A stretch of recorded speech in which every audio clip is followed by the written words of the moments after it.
Ah, ils sont de retour, hein. Mais juste, j'ai une question avant de parler de ce match-là. Concrètement, Lamine et Rafinha, qui sont-ils? Quand le génie parle. Vous savez, le football, on peut y réfléchir de mille manières différentes, mais quand le génie parle, tout simplement. Il y a des génies dans ce Barça-là.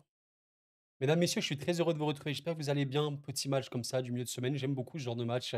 Le Barça vient d'annihiler Majorque.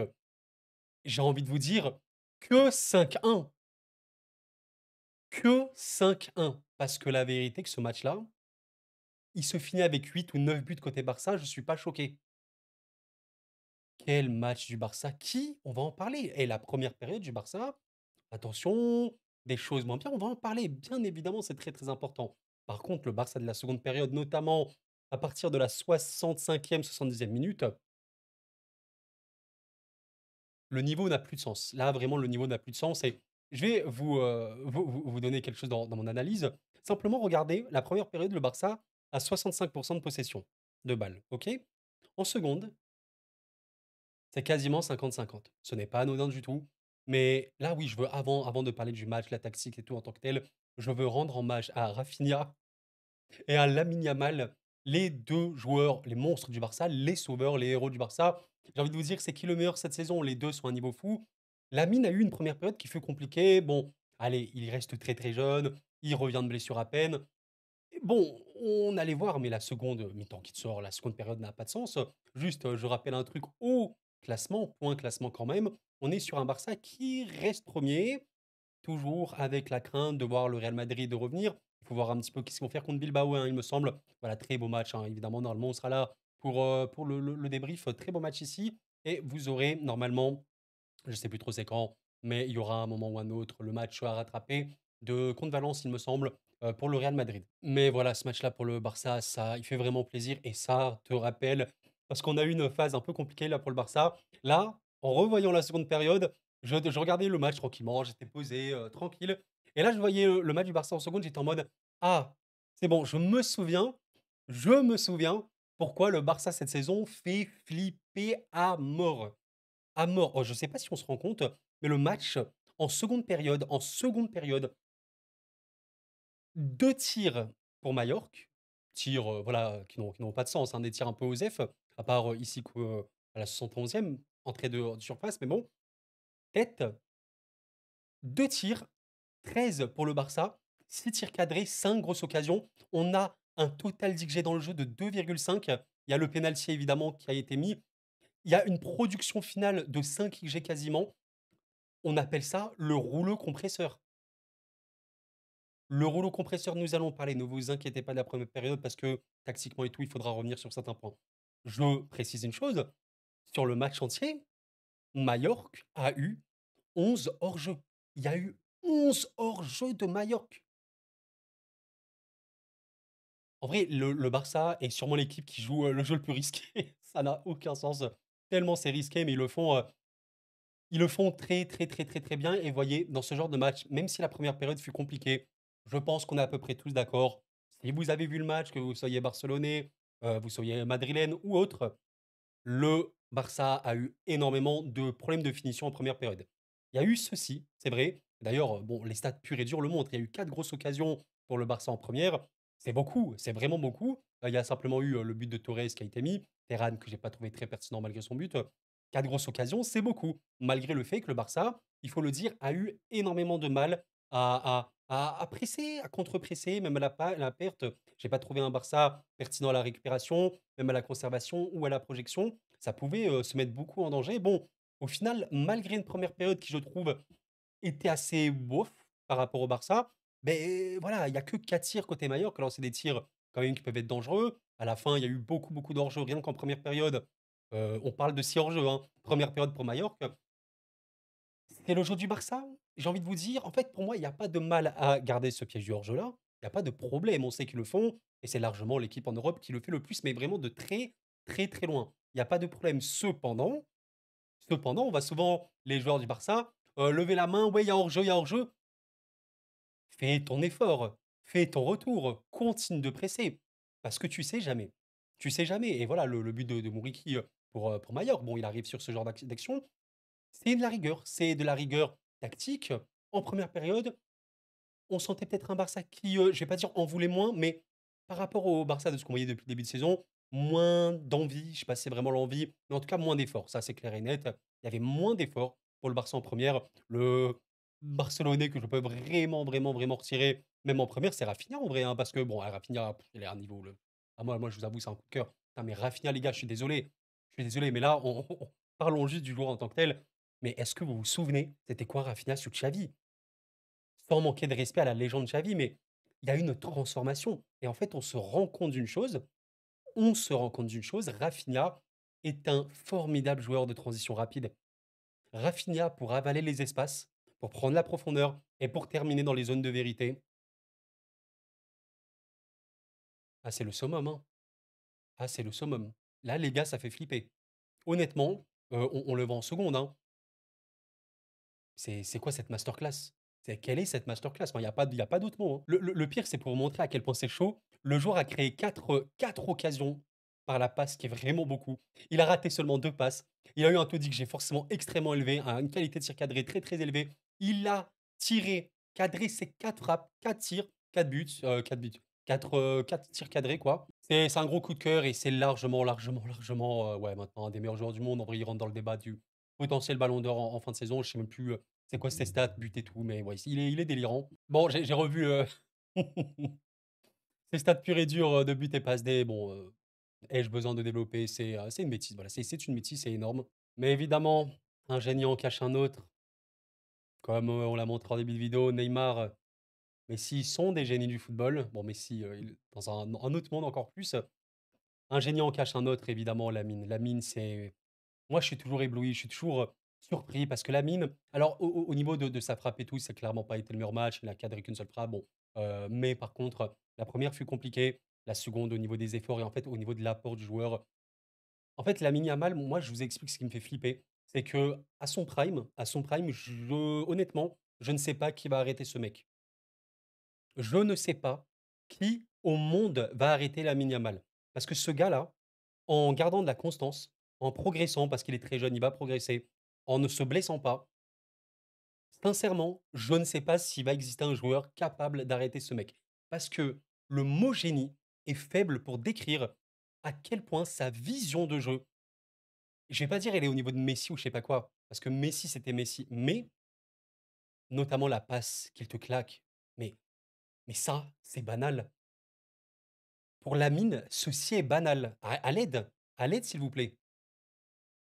Voilà, cette action-là du Barça, elle vient à la suite d'un bon pressing, d'une bonne récupération haute, d'une bonne projection et d'une bonne passe. Tout ce qui avait manqué sur le Barça des derniers matchs, là, on l'a vraiment senti. Il y a eu un vrai, vrai, vrai, vrai rouleau compresseur du Barça sur les 20-25 dernières minutes. Voilà, la passe, c'est du sucre. Là, je vous avoue qu'avant de faire cette vidéo, je l'ai revue 3 ou 4 fois. C'est magnifique, c'est comme ça, placé, millimétré, extérieur du pied. Rafinha qui est parfait. C'est pour vous montrer à quel point Rafinha a l'intelligence même de sentir le jeu, de sentir le renard du surface. Ce qui fait vraiment la différence entre un pur ailier simple qui va provoquer, qui va faire des passes, etc. et un mec qui va se transcender un petit peu comme Vinicius a pu le faire, un petit peu comme Mohamed Salah a pu le faire avec Liverpool, c'est dépasser cette fonction de simplement, je suis un ailier percuteur, passeur, maintenant je vais également être un tueur. Et c'est exactement ce qu'est Rafinha sur ces actions-là. Et la mine, c'est franchement, je vous dis la vérité. Ah, c'est peut-être mon petit coup de cœur, mais je crois que c'est mon duo préféré actuellement dans le foot européen. Je pense vraiment que Lamine et Rafinha sont mon dieu, c'est mon duo préféré. Ils sont fabuleux et ça fait vraiment flipper, vraiment ce Barça-là. Ouais, oui, oui, on peut évoquer, si vous voulez, des regrets. C'est dommage d'avoir perdu contre Las Palmas, c'est dommage d'avoir perdu contre la Real, à rater les points contre le Celta en toute fin de match, c'est dommage. Bon, la mine est de retour, l'équipe normalement devrait rouler, et je pense qu'il faut pas être trop trop dur. Ok, Mallorca a eu des opportunités. D'ailleurs, ce qui est drôle, c'est qu'on regarde la menace en attaque, il y a quand même eu des gros gros pics Mallorca pendant un temps. Un match de football, c'est 90 minutes en championnat. Je crois quand même qu'on peut dire que le Barça, au moins pendant la seconde période, a littéralement fait en sorte que son adversaire existe très, très, très, très peu. Et j'ai envie de vous dire une chose, se concéder des occasions, concéder des moments, compliqués. Pour le Barça, c'est pas la mort non plus. Parce que le Barça, de par l'ADN de cette équipe-là, est une équipe qui est extrêmement haute. Je crois qu'il n'existe pas une équipe en Europe plus haute que le Barça. Allez, avec, le Bayern, le PSG et Manchester City. Voilà, c'est extrêmement haut. Donc, tu vas te prendre des occasions. Tu vas concéder dans ton dos. Alors, tu arrives à maîtriser ton piège du hors-jeu, quand il va pas passer, tu vas subir, c'est normal. Mais si toi, en parallèle, tu es un tsunami, ben, une petite vague, OK, une petite vague va peut-être te mouiller, mais un tsunami, elle va complètement engloutir l'adversaire. Voilà, je pense vraiment qu'on en est là, donc c'est pas la mort. OK, peut-être que le Barça va se prendre un, 2 buts, OK. Peut-être qu'elle va concéder pas mal d'occasions. Si à la fin, toi, tu en mets 5 ou 6, bon, bah, voilà, quoi, c'est plié et c'est ce que fait le Barça depuis ce début de saison. Attendez, ils ont mis 5 buts ici contre Mallorca, bon, contre Brest, c'était un match assez à sens unique. Ils en ont mis 5 contre l'Étoile rouge, ils en ont mis 4 contre le Real, 4 contre le Bayern, 5 contre Séville, 5 contre les Young Boys. Je crois qu'une équipe qui fait ceci, c'est une équipe qui est un tout petit peu forte offensivement. Voilà, et au-delà des buts purs et durs, déferlante d'occasion. Et là, vraiment, vraiment, on a sorti. Là, on a sorti que c'était très méchant. Et voilà, j'ai quand même envie de rendre hommage à certaines entrées, Francky, voilà, très très bon.